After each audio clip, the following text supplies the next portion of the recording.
नमस्कार. ही बघा, ही बलकुआची लॅटरल आहे. जर आपण बघितलं साधारणतः 20 फुटाची फांदी आहे आणि 15-15, 20-20 फुटाच्या जर फांद्या येत असतील तर तो बांबू आपण काढायचा कसा बरं? कारण हार्वेस्टिंग हा मोठा प्रॉब्लेम आहे शेतकऱ्यांना.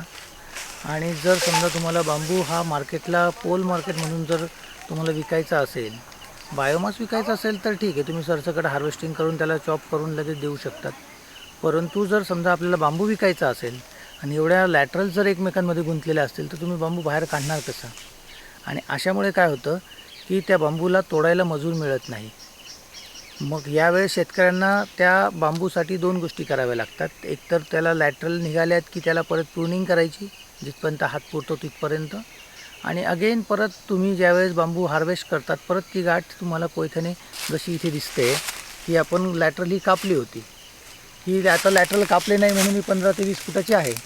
आणि ही लॅटरल कापल्यानंतर काय होतं, परत हिला साळायला खर्च, म्हणजे एक तर हिला कापायला खर्च आणि इथे साळायला खर्च, हा डबल खर्च, हा डबल मजुरी ह्या गोष्टीला लागणार आहे. आणि म्हणून काय होईल, परिणामी याला तुमचं उत्पादन खर्च जो आहे तो वाढतो आहे. सो बेस्ट वे शेतकऱ्यांना सजेस्टेबल असं आहे की ज्या लेस ब्रांचेस बांबू आहेत आणि सरळ जाणारे जे काही बांबू आहेत यांचा मार्केटमध्ये अभ्यास करावा आणि त्याचं प्लांटेशन करावं.